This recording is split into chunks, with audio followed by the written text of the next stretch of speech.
tanggapan dari Bu Kony dulu ya.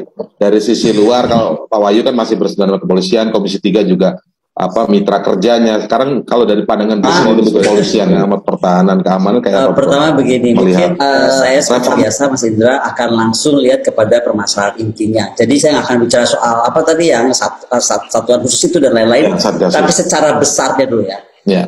Bahwa ide untuk mereform Polri itu sudah ada sejak keluarnya TAP 6 TAP 7, kemudian lahirnya Undang-Undang Nomor 2 tahun 2022.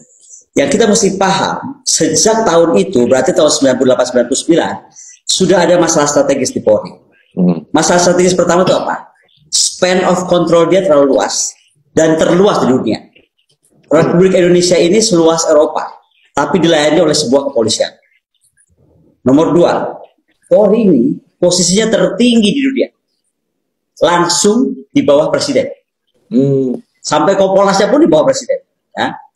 Nomor 3, misinya terberat di dunia. Keamanan nasional, sementara di dunia keamanan nasional, itu harus ada kerjasama institusi. Nomor 4, saking dia tuh punya masalah strategis yang demikian hebat dan kuat ya, span of control terluar, posisi tertinggi di dunia, misi terberat di dunia, dia kemudian punya kemampuan juga uang, kita nggak usah bahas lagi anggaran-anggaran, ternyata punya banyak kejutan kita dengan misalnya ketemu emas dan lain-lain. Tetapi dengan power itu, kemudian dia mampu mengontrol misalnya rekannya, yaitu TNI. Banyak sekali aturan undang-undang yang seharusnya negara ini memerlukan dan diperlukan untuk beres cepat. Tapi kalau buat polisi itu kayaknya mengancam posisi dia, ya, atau posisi keberadaan dan involvement dia, maka dia nggak akan golkan itu. Misalnya undang-undang Kamnas. Sebentar, saya sekarang baru masuk begini. Ketika ini nggak bisa dibetulkan, maka sambo-sambo yang baru akan lahir dalam sistem seperti sekarang kalau sistem ini dipertahankan. Jadi kita jangan pernah kaget dengan Pak Sambo hari ini. Kalau sistem begini terus, akan lahir Pak Sambo baru. Karena bukan tindakan remedial yang diperlukan, bukan ganti orang, ya, tapi strukturalnya, ganti struktur sistem yang mesti diganti. Nah, kalau bicara struktur sistem, kita harus bicara tentang apa sih sipil, apa sih militer. Di dalam benak kita semua kita tahu kok, Polri itu kan harusnya sipil dia, ya kan? Itu beda sekali dengan militer. Polri itu kalau kita lihat unsur, dia tuh unsurnya yin. Kalau militer itu unsurnya yang. Bedanya apa? Dia itu fungsinya pengembang. Tentara fungsinya penghancur. Pemikirannya jelas. Kalau Polri itu harus jelas.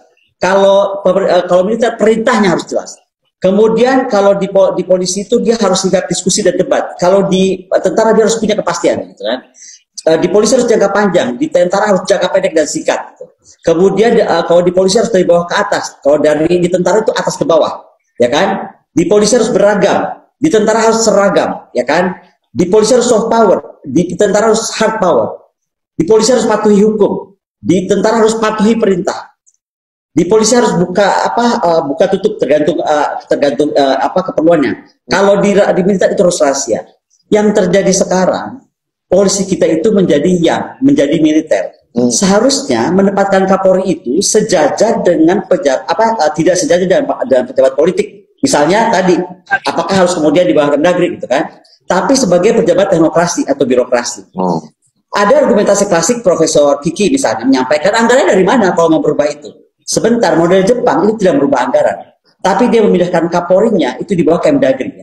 Kemudian model US, anggaran Kapolda itu di bawah tanggung jawab Pemda Provinsi ke bawah. Dan anggaran Polisi Nasional di bawah Kemdagri dia. Nah ini dulu yang kita mesti paham. Jadi kita mau ikut model mana. Kedua, kita ini paling aneh sedunia ya, terkait dengan budaya Polri yang tadi salah tempat, yang saya bilang tadi, katanya dia civilians, tapi kan semuanya gayanya sudah sangat militer. Mereka masuk budaya atau zona yang tadi, unsur yang, sehingga, ini yang tolong diulang ya, tidak tunduk pada hukum, tetapi tunduk pada komando. Yang harusnya polisi tunduk pada hukum, dia sekarang bersifat tunduk pada komando seperti tentara. Makanya kasus Sambo ini memperlihatkan kesalahan sistemik. Karena tadi dia merasa dia itu udah seperti militer gitu loh. Dan ini terbentuk mulai dari kepangkatan polisi. Saya mau bilang ya, misalnya kalau ikut pangkat polisi disamakan dengan TNI. Ya kan, coba kita lihat. Namanya aja beda, levelnya sama. Bintangnya 4, 3, 2, 1. Padahal pangkat polisi itu sederhana banget kalau kita lihat. Komisaris, letnan, kapten, sersan, officer. Finish.